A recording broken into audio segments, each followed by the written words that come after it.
alafu uite governor. Uite mjumbe huyu alafu uite governor.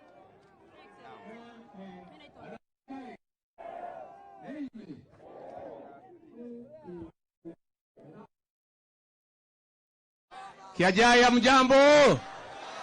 Andu betu mugeni kaire. Ni mwake na nikuona muthamaki witu. President witu William Ruto uria mwathurire kwiyendera ka kuringirerio. Mheshimiwa Rais, tulisimama hapa kwa hii soko na wewe tukiongea na hao watu ya Tigania West, tukiwaomba kwa heshima watuombee na watupatie kura, na wakakubali.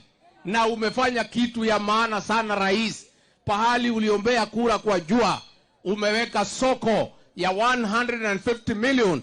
Tukirudi hapa 2027 tukuombe kura, tukiingia kwa soko ndani, tukikula mandizi na maembe, tukiongea na watu ya Tigania West.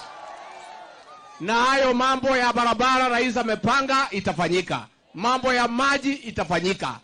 Todo wega ndore wale hona uru wega ore hagona ke. Wega ore hagona ke. Na ithe mutia kile jabeno wega. Na yake mshokeria guoko he maitia. Na sisi tunataka tuseme tukiwa hapa Kianjai. Kuna watu walikuwa wale ile mzee akitendawili wanaandika ati opinion poll ati ya Infotrack. Ati nyinyi ati mumewachana na William Ruto. Ni uongo ama ni ukweli? Mliona hiyo watu hapa? Walikuja hapa kuuliza nyinyi maswali?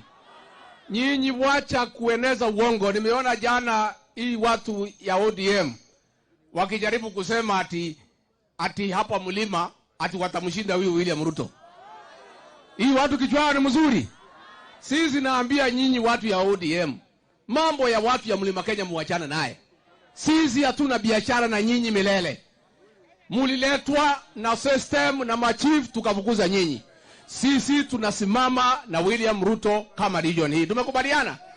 Na mimi niseme nikiwa hapa, ningetaka kuuliza viongozi wetu wale wamechaguliwa, hasa vijana, waelewe mambo ya siasa ya Mlima Kenya, ya kwamba sisi tunaongeaga lugha moja kutoka Meru, Embu, Tharaka Nithi, Nyeri, Laikipia, Nakuru, Murang'a, Kiambu, Kirinyaga. Kweli ama uongo?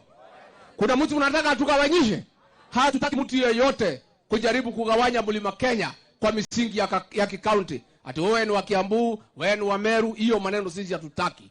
Katika Mlima Kenya, we are all united behind President William Samoei